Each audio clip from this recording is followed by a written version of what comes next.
आज आपल्याला बनवायचे आहेत नानकट. नानकटासाठी साखर घेते मी. साखर वाटून घेतलेली आहे. त्याच्यामध्ये ना तूप टाकायचं थोडं. त्याच्याकडे असं चांगलं फेटून घ्यायचं.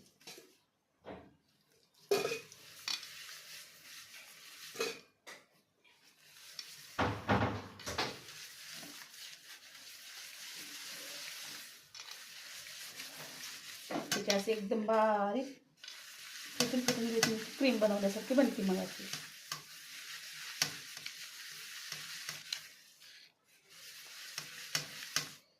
त्याच्यामध्ये थोडासा मैदा टाकायचा.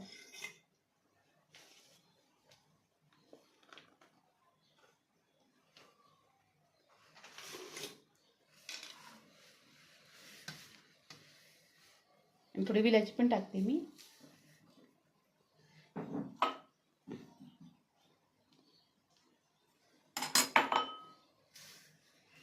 आणि थोडासा आपण खायचा सोडा पण टाकू. खायचा सोडा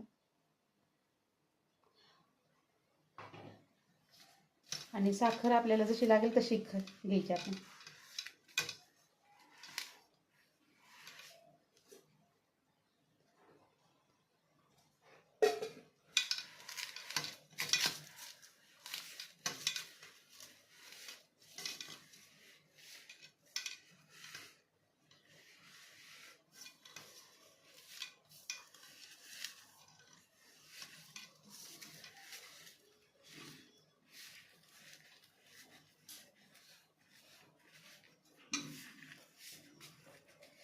ह्याला ना चांगलं असं मिक्स करायचं, चोळून घ्यायचं.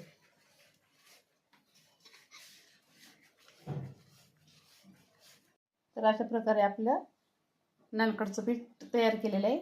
आणि वरून काजू लावण्यासाठी घेतलेले आहेत मी. आता नानकट बनवते.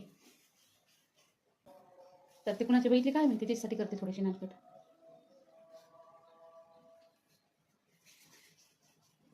आपल्याला जशी पाहिजे तशी साईज वाढवायची. कोणाला छोटे आवडतात, कोणाला मोठे आवडतात. हे छोटे छोटे कसं बरे पडते. शाळेत घेऊन जाते ना, मग त्याच्या मैत्रिणीला मागितले तरी पण ती देऊ शकते.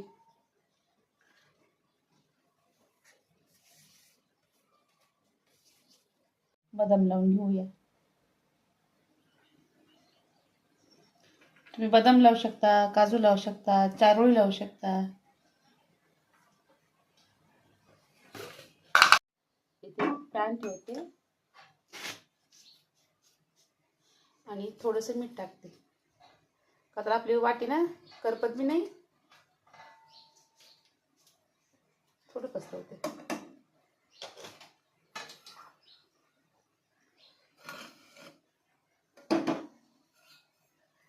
त्याच्यावर वाटी ठेवते आणि त्याच्यावर हे प्लेट ठेवते नानकटाची. आणि त्याच्यावर हे 15 मिनिटं झाली आहेत नानकटायला. गॅस बंद करूया आणि आता बघते कसे झालेत ते. तर हे बघा, असले आपले नानकटे झालेले आहेत. फुगलेत पण. तुम्ही पण एकदा करून बघा कसे आहे ते. आणि हे चहा बरोबर पण खायला खूप छान. हे नानकटे तयार आहेत.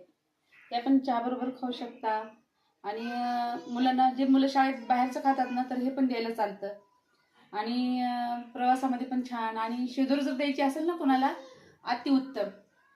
कसे झालेत एकदा तुम्ही पण नक्की एकदा ट्राय करून बघा. एकदा ट्राय केले ना तर तुम्ही नेहमी मुलांना शाळेत हेच द्यायला पण करताल घरी.